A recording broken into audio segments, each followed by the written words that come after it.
Iltimos, videoga obuna bo'lishni unutmang va like bosib, fikringizni izohlarda qoldiring, chunki bu sizga ham, bizning Avtomashina Channel rivojiga ham katta yordam beradi. Avtomashina Channel sizga avtomobillar, mini yuk mashinalari, biznes uchun foydali transportlar va yangi modellarning real tahlilini oddiy va tushunarli tilda yetkazib berishni maqsad qilgan. Bugungi videomizda Chevrolet Labo 2026 modeli haqida batafsil gaplashamiz va u haqiqatan ham Damas'dan yaxshiroqmi degan savolga aniq javob beramiz. Chevrolet Labo 2026 tashqi ko'rinishi jihatidan ixcham, ammo amaliy dizaynga ega bo'lib, shahar ichida va tor ko'chalarda bemalol harakatlana oladi.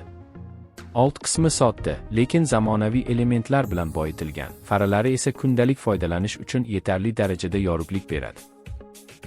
Kuzovi yengil, ammo mustahkam bo'lib, yuk tashishda ishonch bag'ishlaydi. Dvigatel qismiga to'xtaladigan bo'lsak, Labo 2026 kichik hajmli, yoqilg'ini tejaydigan motor bilan jihozlangan. Aynan mana shu jihati uni biznes egalari uchun juda jozibador qiladi, chunki kam yoqilg'i sarfi uzoq muddatda katta tejash degani. Shahar ichida yurishda ham, qisqa masofali yuk tashishda ham u barqaror ishlashni ta'minlaydi. Uzatma tizimi sodda va ishonchli bo'lib, texnik xizmat ko'rsatish xarajatlari past bo'lishi kutilmoqda. Salon ichki qismi juda hashamatli bo'lmasa-da, haydovchi uchun qulayliklar yetarli darajada. O'rindiqlar oddiy, lekin uzoq vaqt haydashda charchatmaydi. Asboblar paneli tushunarli, boshqaruv tugmalari esa qo'l ostida joylashgan.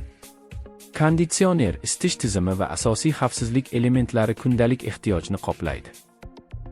Yukxona qismi esa Chevrolet Labo 2026 ning eng katta ustunliklaridan biri hisoblanadi. U kichik biznes egalari uchun turli xil mahsulotlarni tashishda juda qulay. Sabzavot, meva, qurilish materiallari yoki yetkazib berish xizmatlari uchun mos keladi.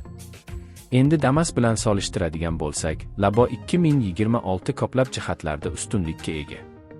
Yangi texnologiyalar, yaxshi. Chevrolet Labo 2026 ning eng katta ustunliklaridan biri hisoblanadi. U kichik biznes egalari uchun turli xil mahsulotlarni tashishda juda qulay. Sabzavot, meva, qurilish materiallari yoki yetkazib berish xizmatlari uchun mos keladi. Endi Damas bilan solishtiradigan bo'lsak, Labo 2026 ko'plab jihatlarda ustunlikka ega.